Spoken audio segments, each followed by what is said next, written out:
upper line is usually thicker than this line, and that's just because you have more eyelashes on top. And also because usually, because light, and it usually comes from above, light, and then it kind of casts a shadow onto your eye as well, and then that's also why it's slightly darker above. And then we have the iris. I like to, let's do it first. Okay, this is the basics. So the iris is just, well, in reality, it's completely circular. In certain styles, they tend to distort it a bit, but we're doing it the basic way now. So the iris is basically completely circular, and when you're drawing a normal, relaxed expression, think about not to draw the full iris. Then people look a bit high, stones, I don't know. So actually, usually when you're relaxed, your upper eyelid kind of overlaps with the iris, like that. And now, most of you also have a skin fold over your eye, like that. Japanese people like to draw that too, even though not everyone, not all Asians have that. I don't have that, for example, but they still like to draw it because my son thinks it softens the effect of their eye. Yeah, I don't know. Just to draw it. And then we have eyebrows. Very straightforward. Now, this eye still looks pretty dead, I think. So we're going to give it some light.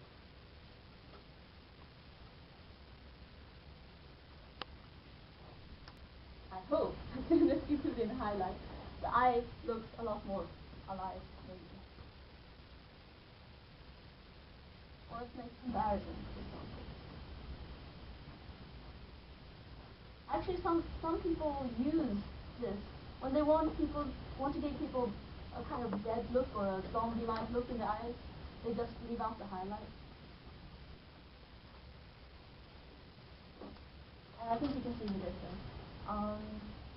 And some people like to put multiple highlights in the eyes. I think Sailor Moon, for example, remember that. But they got like, I don't know, 7 or I think someone counted 7 highlights or something. That makes their iris and its pupils really small. You can almost feel how they look really here.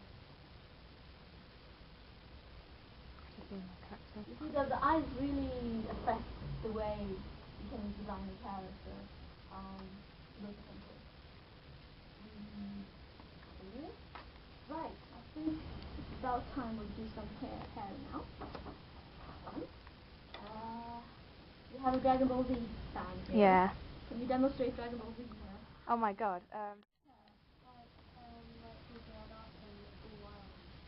Like sticking up in there? Yeah. Like a little bit like this, but like... But a lot longer? better than that. Okay, we can try that. You'll have to correct me if I'm not doing it right then. No one want to see long hair? Yeah. Long hair? Okay, let's start with long hair because it tends to be a little more. Right.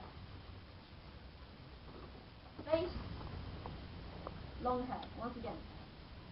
What are the 3 things to think about here? Gravity. Gravity, very important for long hair. Growth area. Growth area. Air cushion. Okay, we'll do that too, yeah. And those, air cushion. Good. Right. Air cushion, done. Growth area, done, kind of. I'm going to cheat. Gravity, down. Right. Now, it's really a very similar principle when you're drawing long hair. It's only that you have to extend your stroke, but it's still a good idea to draw hair in one single smooth stroke. I'm gonna just try and show. At the beginning, this is quite hard, but try and practice this S curve or streamline curve, or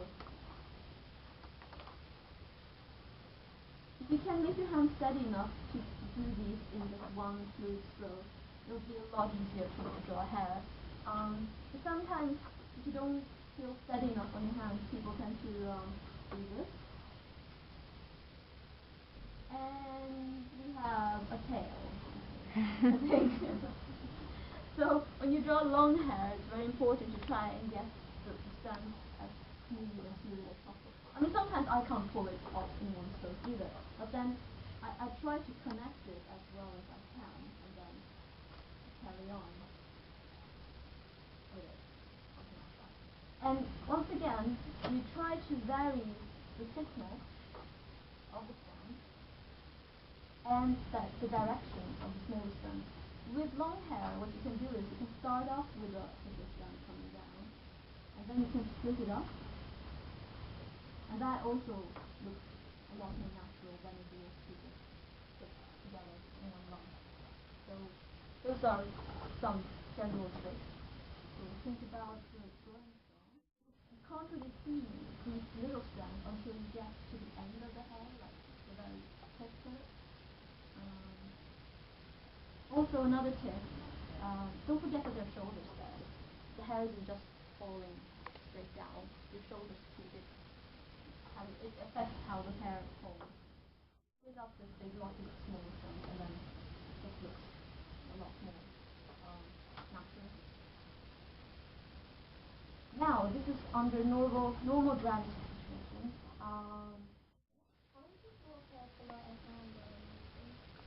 Anger emotion. You mean for long hair or for long hair?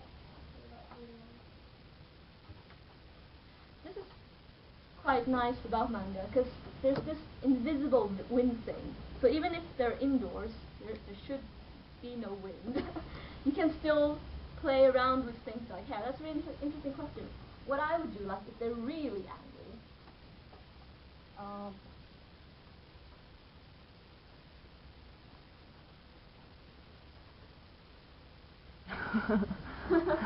right. What I would do here.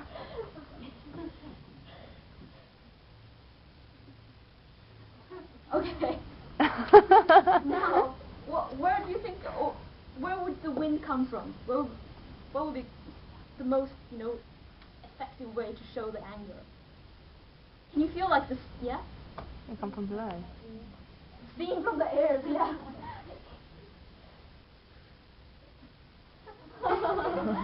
Okay, what would the hair do? It'll be flying upwards, wouldn't it? Yeah, can you see, like, basically the person is, like, steaming. The anger is just rising from them. So, hair, to show that, you could do this with the hair. Even though, like, there is no wind machine or anything. But instead, you just try and make it crazy. But still, I'm trying to make the locks kind of still graceful. Like I'm not making a bush out of it, because then they look electrocuted, I would say. So if this is just anger, you can convey the anger using these strands by just making them more chaotic, but still, hair is still hair. It didn't become like a bush all of a sudden, but it still has some softness to it. So that, I would say, is maybe anger, crazy, possessed hair. Right.